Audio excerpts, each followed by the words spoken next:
You told the president, you said be prepared because it will be coming to your shores, America, to your door, you said. And your advice to Obama was to remember the words you're making to other nations. Well, today, our dear brother, has to be very, very careful in this decision that he and his Secretary of State and Sarkozy and Prime Minister Cameron and others are planning. They would love to go into Libya and kill Brother Gaddafi and kill his children, as they did with Saddam Hussein and his sons Qusay and Uday.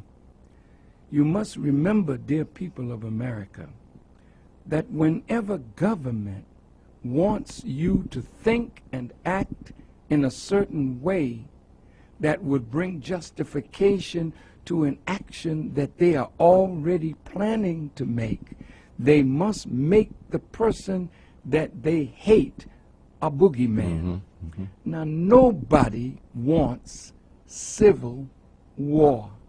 It is the bloodiest of all kinds of wars because you're fighting your own brothers. You're fighting the people of your own language and culture and history. So in every nation, brothers and sisters, there is dissatisfaction. And what the CIA does is go into a country and move among the people that are dissatisfied to stimulate a revolt against a leader that they don't like because they want regime change. I want to be specific. When George W. Bush was president, he said they wanted regime change in Iran, in Korea. Regime change. How do you get regime change, honest America? How do you do that? Congress, the Congress of the United States, voted to spend $150 million to replace the government in Iran that America doesn't like. So they send their agents in to work among the, the dissatisfied. So when they had this election and the people in Iran rose up, they have legitimate grievances, all right, but stimulated from the outside. So President Obama didn't want to put his foot into that cage lest somebody say America inspired it, because it was America's policy to destabilize that government. Well, what about Libya? See, how much money is being spent to arm the so-called rebels?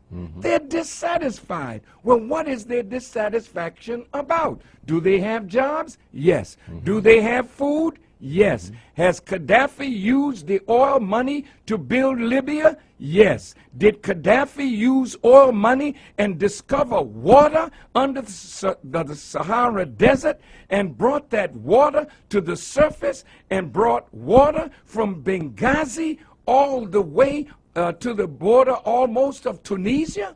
Did he impose farming in the desert so that they could feed their own people? Yes. Are there billions of dollars that he's spending building homes, building apartments for his people?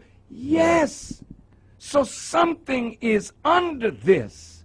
And so when America, England, France, three imperialist powers want to destabilize that country, is it that you're so concerned? Now listen to this hypocrisy, American people.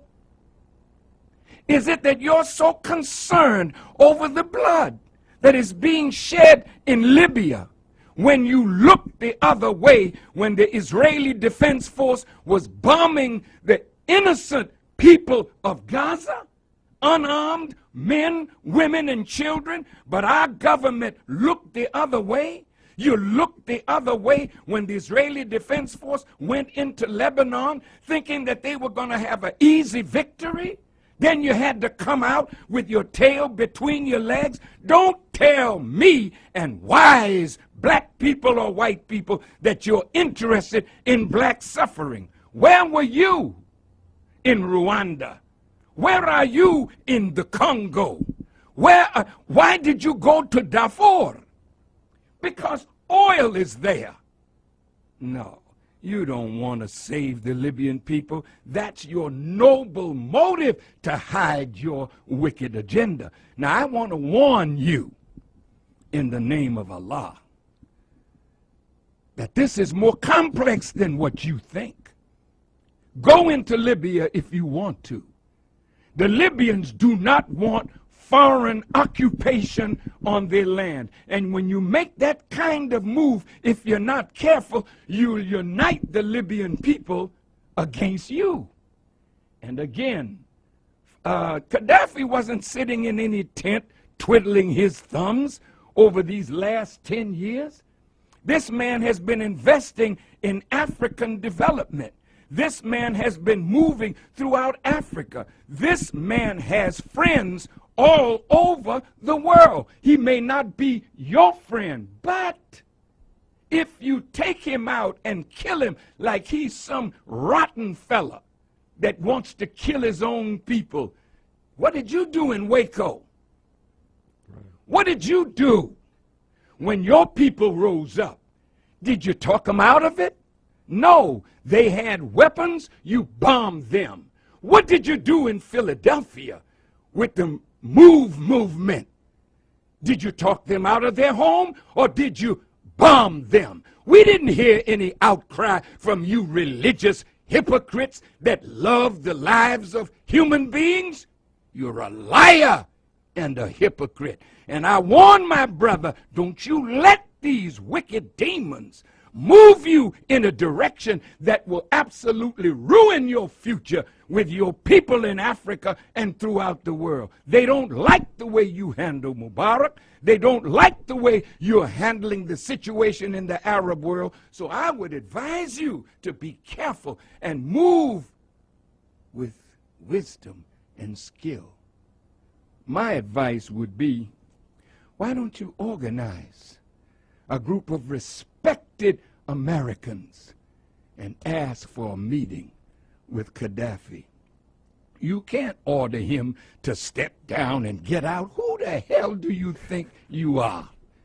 That you can talk to a man that built a country over 42 years and ask him step down and get out? Can anybody ask you? Well, there's a lot now going to ask you to step out of the White House because they don't want no black face in the White House. Be careful, brother, how you handle this situation because it is coming to America. It has already started. Look in Wisconsin. Look in Ohio. Look at what's going on in your country and remember your words because the American people are rising against their own government. It's not Muslims, it's not black people, it's white militia that are angry with their government and they are well armed. Are you going to tell them, put your arms down and let's talk it over peacefully? I hope so. But if not, America will be bathed in blood, not because Farrakhan said so, but because the dissatisfaction in America has reached the boiling point. Be careful how you manipulate the dissatisfaction in Libya and other parts of the Muslim world. The Honorable Minister, Louis Farrakhan. More intelligent conversation.